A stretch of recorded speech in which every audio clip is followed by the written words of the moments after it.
Thomas Alva Edison એક એવું વ્યક્તિત્વ કે જેનું ઋણ આ જગત ક્યારેય નહીં ચૂકવી શકે. સૌથી વધુ વૈજ્ઞાનિક શોધો આ માણસના નામે નોંધાયેલી છે. માઇકલ ફેરેડે ઇલેક્ટ્રિસિટીની શોધ કરી, પણ પછી આ ઇલેક્ટ્રિસિટીને લાઇટમાં કન્વર્ટ કરવા માટેની શોધ એડિસને આદરી. એને વીજળીનો ગોળો બનાવવાની દિશામાં કામગીરી શરૂ કરી.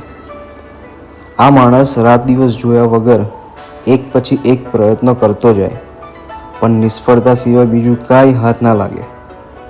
પરંતુ હતાશ થઈને બેસી જાય તો એ એડિસન શાનો? 1000થી વધુ પ્રયોગો કરવા છતાં પણ એ વીજળીનો ગોળો ન બનાવી શક્યો. કેટલાક પત્રકારો એને મળવા આવ્યા અને એડિસનને કહ્યું, તમારે હવે આ વીજળીનો ગોળો બનાવવાનો વિચાર પડતો મૂકવો જોઈએ. એડિસને કહ્યું, મારે શા માટે એવું કરવું જોઈએ એ મને સમજાવશો? એટલે પત્રકારોએ કહ્યું, તમે 1000થી વધુ પ્રયોગો કર્યા અને દરેક વખતે નિષ્ફળ ગયા છો, માટે તમારે આ છોડી દેવું જોઈએ.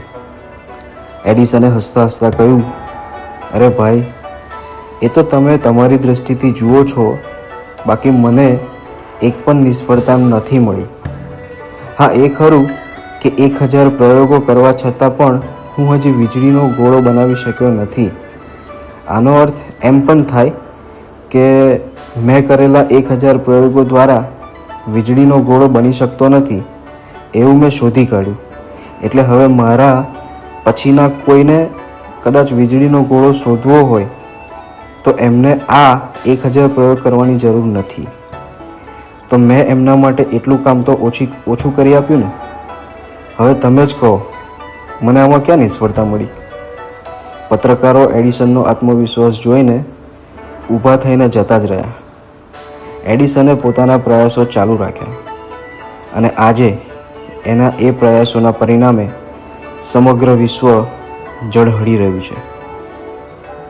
મિત્રો, કોઈ કવિએ કહ્યું છે ને, લહેરો સે ડરકર નૌકા પાર નહીં હોતી, કોશિશ કરને વાલો કી કભી હાર નહીં હોતી. નક્કી કરેલા લક્ષ્યને વળગીને ચાલતા જ રહો, ચાલતા જ રહો, ચાલતા જ રહો. દુનિયા શું કહે છે એની પરવા છોડીને તમારા ધ્યેય તરફ આગળ વધો. સફળતા ત્યાં તમારી રાહ જુએ છે.